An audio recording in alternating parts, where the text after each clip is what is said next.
Episode की शुरुआत में हम देखते एक जख्मी लड़की को अपनी पीठ पे बैठाया उसका भाई उसका इलाज करने जा रहा था और इस बच्चे का नाम है तांजीरो जो हमारी इस कहानी का मेन हीरो होने वाला है। असल में तांजीरो कुछ कोयला बेच के पैसे कमाने निकला था ताकि न्यू ईयर में वो अपने परिवार के साथ खुशी खुशी बना सके, पर किस्मत को कहाँ मंजूर ये सब। जब तांजीरो शाम को घर लौट रहा था तो उसे एक अनजान व्यक्ति कहता है, रात को सफर मत करो नहीं तो मारे जाओगे बेटा, क्योंकि तुम्हें पता है ना डीमन कैसे होते हैं। जो सुन तांजीरो भी उस आदमी की बात मान लेता है, पर सुबह होने के बाद जब वो घर पहुंचता है तो वो देखता है कि उसके घर के सभी लोगों को डीमंस ने मार दिया, लेकिन तांजीरो की बहन की सांसें चल रही थी। जो देख तांजीरो उसे अपनी पीठ पे बैठा के निकल चलता है उसका इलाज करवाने।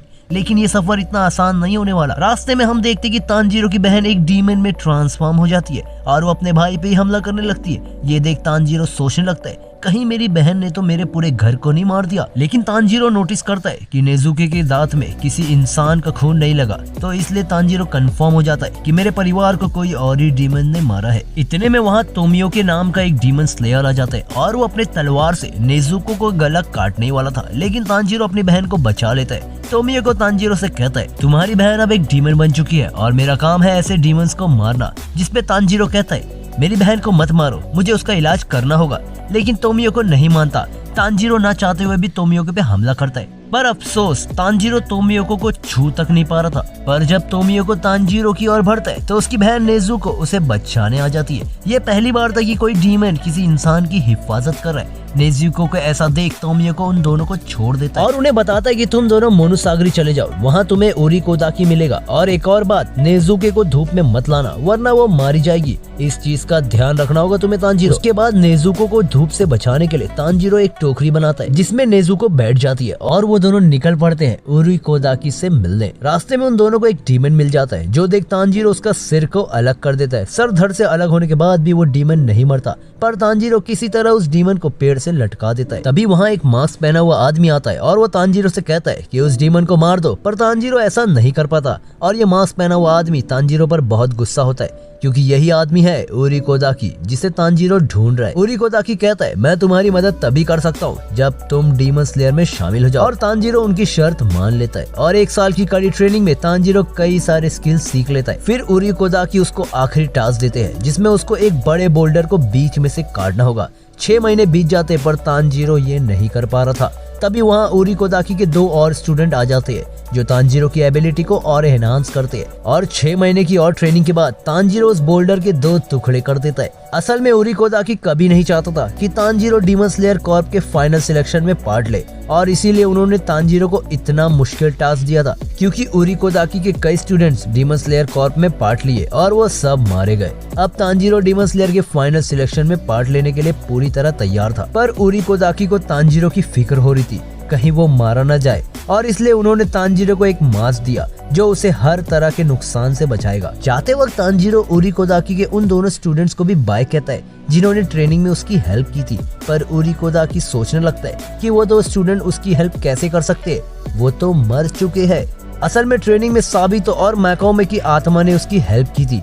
तांजीरो डीमन स्लेयर की फाइनल सिलेक्शन की एंट्री की गेट पे पहुंचता है तो वहाँ उसको 2 गाइड करने वाली लड़कियां मिलती है जो उसको बताती है कि तुमको अंदर 7 दिन तक रहना होगा और अंदर कई सारे डीमंस है जो बाहर नहीं आ सकते, तुमको अंदर ही उन सबको मारना होगा। तांजीरो अंदर चला जाता है और उसको कई सारे डीमन मिलते हैं और तांजीरो उन सभी को हरा देता है, पर फिर उसके सामने वो डीमन लड़ने आता है जिसने ओरिकोदाकी के 15 स्टूडेंट्स की जान ली थी। तांजीरो अपनी एबिलिटी से उस डीमन को भी हरा देता है, पर उसे मार के वो खुश नहीं था क्योंकि तांजीरो जानता है कि कोई भी अपनी मर्जी से डीमन नहीं बनता, ये इनकी भी मजबूरी होती है। ये सब के बाद तांजीरो दूसरे स्टेज पे पहुंचता है तो हम देखते हैं कि वो अकेला नहीं है जिन्होंने फाइनल सिलेक्शन में कंप्लीट किया, और उन सभी को एक एक बर्ड मिलते हैं जो उन लोगों से कम्युनिकेट कर सकती है, और उन लोगों को एक नई तलवार और कपड़े मिलते हैं। इसके बाद नए टास्क के इंतजार में तांजीरो घर वापस आ जाता है जहाँ वो देखता है कि उसकी बहन नेजुके की तबीयत अभी ठीक हो रही है। ओरिकोदाकी तांजीरो से बहुत खुश होते हैं और उसको बताते हैं कि नेजुके बाकी डीमन से अलग है। बाकी डीमंस को ताकत के लिए दूसरों के खून की जरूरत होती है, पर नेजुको एक इंसान के खून की जरूरत नहीं है।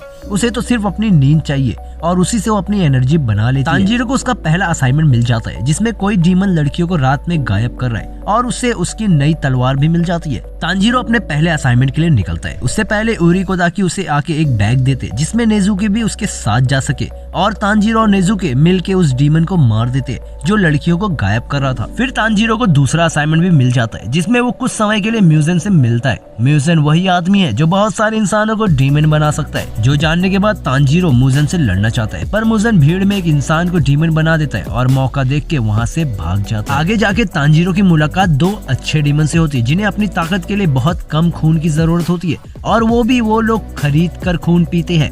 उन दोनों अच्छे डीमन में से जो लेडी डीमन है वो भी डीमन क्रिएटर है, यानी वो भी किसी भी इंसान को डीमन बना सकती है। ये सुनकर तांजीरो बड़ा खुश होता है और उस लेडी से कहता है कि उसकी बहन नेजुको को वापस इंसान बना दो, जिसपे वो लेडी कहती है कि उसके लिए मुझे नेजुको के ब्लड सैंपल की स्टडी करनी होगी। आखिर ऐसा क्या है कि उसको खून की जरूरत नहीं पड़ती, मुझे म्यूजिन के स्ट्रॉन्गेस्ट डीमन के ब्लड की भी जरूरत होगी। वो लेडी ये भी बताती है कि म्यूजिन के अंडर 12 स्ट्रॉन्गेस्ट डीमन काम करते हैं जिन्हें 12 डीमन मून कहा जाता है। दूसरी तरफ म्यूजिन ने तांजीरो को मारने के लिए 2 डीमन भेजे थे जिसमें से एक खुद को 12 डीमन मून का मेंबर बताता है। तांजीरो पहले डीमन को तो मार देता है और टामियो को अपने स्किल से दूसरे डीमन को मार देता है, पर वो अब 12 डीमन मून के मेंबर नहीं थे क्योंकि 12 डीमन मून के आंखों पर नंबर लिखा होता है। इसके बाद तांजीरो को उसका तीसरा असाइनमेंट मिलता है और उसे वहां से जाना पड़ता है। आगे उसकी मुलाकात ज़ेनुत्सु से होती है जो एक डीमन स्लेयर है पर काफी ज्यादा डरपोक।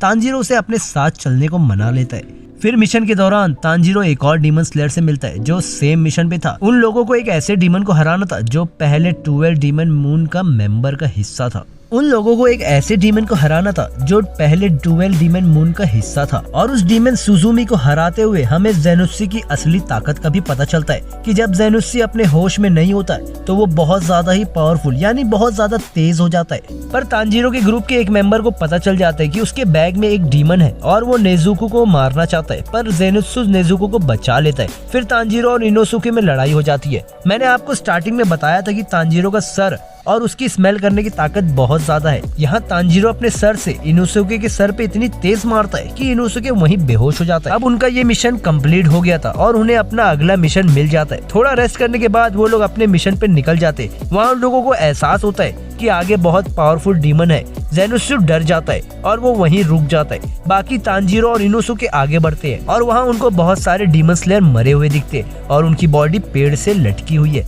तभी वहाँ एक और डीमन स्लेयर उनको बताता है कि ये सब लोग आपस में लड़कर मर गए। असल में एक ऐसा डीमन है जो अपने वेब के जरिए इन्हें कंट्रोल कर लेता है। फिर तांजीरो और इनोसुके वेब से बचते हुए उस डीमन के पास पहुंच जाते हैं, पर उन्हें पता चलता है यहाँ और भी बहुत सारे डीमन है जिसमें एक 12 डीमन मून का मेंबर भी है। दूसरी तरफ ज़ेनुत्सु को एक डीमन काट लेती है जिसका शरीर मकड़ी का है। दूसरी तरफ ज़ेनुत्सु को एक डीमन काट लेता है जिसका शरीर मकड़ी का था और सर इंसान का, और वो डीमन ज़ेनुत्सु से कहता है बस कुछ ही देर में तुम भी हमारे तरह बन जाओगे। ज़ेनुत्सु बेचारा बहुत डर जाता है और फिर से बेहोश हो जाता है। तभी उसकी दूसरी पर्सनैलिटी बाहर आती है जो कि बहुत ज्यादा ही पावरफुल है और वो मकड़ी डीमन को एक ही बार में मार देती है। उधर डीमन स्लेयर के हेड को पता चलता है कि उसके बहुत सारे डीमन स्लेयर मारे जा रहे हैं, इसलिए वो 2 हशीरास को वहाँ भेजता है। एक गियू जिसने स्टार्टिंग में तांजीरो की हेल्प की और दूसरी थी शिनोबू। हशीरास स्ट्रॉन्गेस्ट डीमन स्लेयर को कहा जाता है। यहाँ तांजीरो और इनोसुके एक ऐसे डीमन से लड़ रहे थे जो बहुत ज्यादा ही पावरफुल था और वो तांजीरो को बहुत दूर फेंक देता है। इनोसुके को लगता है कि ये डीमन 12 डीमन मून का मेंबर है, पर इनोसुके अकेले हो गया था और उसे नहीं हरा पा रहा था। वो डीमन इनोसुके की तलवार भी तोड़ देता है, पर तभी गियू वहाँ आ जाता है और एक ही बार में उस डीमन को खत्म कर देता है। दूसरी तरफ शिनोबू ज़ेनुत्सु के पास जाती है और उसे डीमन होने से बचा लेती है। आगे हम देखते हैं कि तांजीरो ऐसी जगह पहुंच गया जहां उसको ऐसा डीमन मिलता है जो 12 डीमन मून का मेंबर था, मतलब म्यूजिन का one of the strongest demon. Tanjiro देखता है कि वो डीमन अपनी बहन को किसी बात की सजा दे रहा है। जो देख तांजीरो उससे कहता है तुम्हारा प्यार तुम्हारी बहन के लिए बहुत नकली है, जिसपे वो डीमन तांजीरो पे बहुत गुस्सा होता है। वो अपने वेब से उस पर हमला करने लगता है। उसका वेब इतना स्ट्रॉन्ग और इतना तेज धार का था कि तांजीरो की तलवार उसी में टूट जाती है। वो डीमन फिर से तांजीरो पर हमला करता है, पर नेजुको बीच में आ जाती है, जिसे देख तांजीरो को कुछ नहीं होता, पर नेजुको को बहुत ज्यादा चोट लगती है। देखकर वो डीमन तांजीरो से कहता है मुझे तुम्हारी बहन जैसी बहन चाहिए, इसलिए वो तांजीरो को एक ऑफर करता है, अगर तुम अपनी बहन को दे दोगे तो मैं तुमको यहाँ से जाने दूंगा। ये बात तांजीरो को बहुत बुरी लगती है और वो तांजीरो से कहता है मैं तुम्हें जिंदा नहीं छोड़ूंगा, जो सुनने के बाद वो डीमन अपने बाल को थोड़ा सा हटाता है और बताता है कि वो कितना स्ट्रॉन्ग है। डीमन तांजीरो को बताता है कि मैं 12 डीमन मून का मेंबर हूँ, वो भी लेवल 5 का, तुम मुझे हरगिज नहीं मार सकते। इस डीमन का नाम है रुई। तांजीरो अपनी टूटी तलवार से उस रुई के गले पर हमला करता है, पर उसकी तलवार उस डीमन का गला नहीं काट पाती। रुई तांजीरो पर अपनी पूरी ताकत से हमला करता है और तांजीरो को लगता है कि अब उसका वक्त आ गया था और वो अपने फादर को याद करने लगता है, पर तभी वहाँ गियो आ जाता है और तांजीरो को बचा लेता है और रुई को एक ही बार में मार देता है। मरते मरते हमने गियो का पास देखा, जहाँ रुई एक विकलांग पैदा हुआ था और म्यूजिन ने ही उसे डीमन बना दिया। फिर रुई ने अपने ही माँ बाप को मार दिया था और वो हमेशा से एक सच्चे परिवार चाहता था। ये सब याद करके रुई अपने माँ बाप से माफी मांगता है और मर जाता है। तभी हशिरा शिनोबी देखती है कि नेजुकी भी एक डीमन है और उसको मारने के लिए आगे बढ़ती है, पर गियो वहाँ आ जाता है और नेजुकी को प्रोटेक्ट करता है। इसी बीच शिनोबी और गियो में लड़ाई होती है, लेकिन तभी हेडक्वार्टर से मैसेज आता है कि नेजुकी को और तांजीरो को कस्टडी में ले लो। अगले सीन में हम देखते हैं कि तांजीरो और नेजुको 9 हशिरास के सामने बंधे हुए, जिसमें से ज्यादातर हशिरास नेजुको को मारना चाहते थे। इन सभी हशिरास के पास अलग अलग स्पेशल एबिलिटी है, जैसे flame, sound, insect, stone, snake और विंड। विंड हशिरा तो नेजुकी पर हमला भी कर देता है, लेकिन तांजीरो अपने सिर से हमला कर अपनी बहन को बचा लेता है। तभी वहाँ डीमन स्लेयर के हेड भी आ जाते हैं। ओयोकाता कहते हैं हमें तांजीरो और नेजुकी को छोड़ देना चाहिए, क्योंकि इन 2 सालों में नेजुकी ने किसी को भी नुकसान नहीं पहुंचाया। ये दूसरे डीमन से अलग है। लेकिन विंड हशिरा ओयोकाता की बातों से सहमत नहीं था, क्योंकि नेजुकी अलग तो है, लेकिन है तो वो भी एक डीमन। वो कभी न कभी इंसान पे तो हमला जरूर करेगी। जिसपे विंड हशिरा नेजुकी के एक टेस्ट लेता है। अपने सामने इतना खून देखकर नेजुको बड़ी मुश्किल से खुद को रोकती है और टेस्ट में पास हो जाती है। टेस्ट में पास होने के बाद उन दोनों को वहाँ से जाने की इजाजत मिल जाती है, लेकिन उससे पहले हशिरा शिनोबू नेजुको के इलाज के लिए लेके जाती है और तांजीरो भी वहीं अपनी ट्रेनिंग करने लगता है, जिसमें उसके साथ शिनोबी की बहन कानाओ दे रही थी। कानाओ तांजीरो की क्लासमेट थी और वो शिनोबू के एडेप्टेड सिस्टर भी थी। कानाओ के पेरेंट्स बचपन में गुजर गए थे, तो वो अकेली पड़ गई थी, जिसका फायदा उठा के एक आदमी उसे बेचने वाला था। बचपन के वारदात के बाद कानो अपने डिसीजन नहीं ले पाती, तो वो एक सिक्का उछालकर अपने डिसीजन को आगे बढ़ाती थी। कानो एक नॉर्मल इंसान तो थी, लेकिन उसकी ट्रेनिंग हशिरास के अंडर हुई थी, इसलिए तांजीरो उसको नहीं हरा पा रहा था। लेकिन अपने फुल फोकस देने के बाद तांजीरो कानो को ट्रेनिंग में हरा देता है। अगले सीन में म्यूजिन एक लेडी के रूप में आता है और वो लोअर मून से बहुत गुस्सा है और वो फैसला करता है कि वो अब सिर्फ अपर मून को ही रखेगा, क्योंकि लोअर मून बहुत ज्यादा ही कमजोर हो चुके हैं। म्यूजिन फैसला करता है कि वो सभी लोअर मून को मार देगा। म्यूजिन उसे एक बचे हुए डीमन को अपना और खून देकर और ताकतवर बना देता है और उसे एक हशिरा को खत्म करने का मिशन देता है, और अगर उसने तांजीरो को भी खत्म कर दिया तो उसे वो और अपना खून देके और ज्यादा ताकतवर बना देगा। उधर शिनोबू ओयाकाता से रिक्वेस्ट करती है कि तांजीरो को भी उस मिशन पे भेज देना चाहिए जिस पर फ्लेम हशिरा गए हुए हैं। उसे तांजीरो की काबिलियत पे भरोसा है और वहाँ उसे उसकी एबिलिटी को सीखने भी मिलेगा, जिसे उसके फादर यूज किया करते थे। ओयाकाता मान जाते हैं। तांजीरो जाने से पहले कानाओ से कहता है तुम काफी स्ट्रॉन्ग हो और तुमको डिसीजन लेने के लिए सिक्के की जरूरत नहीं है। इसके बाद वो तीनों अपने अगले मिशन पे निकल जाते हैं। तांजीरो और इनोसुके ने ट्रेन पहली बार देखी थी और इसीलिए वो अजीब हरकतें करने लगते, लेकिन ज़ेनोसुके के समझाने के बाद वो ट्रेन पे चढ़ जाते और आगे उनका सामना अपर मून डीमन से होने वाला है। और यहाँ हमारा सीजन 1 एंड हो जाता है। तो मिलते हैं दोस्तों सीजन 2 में।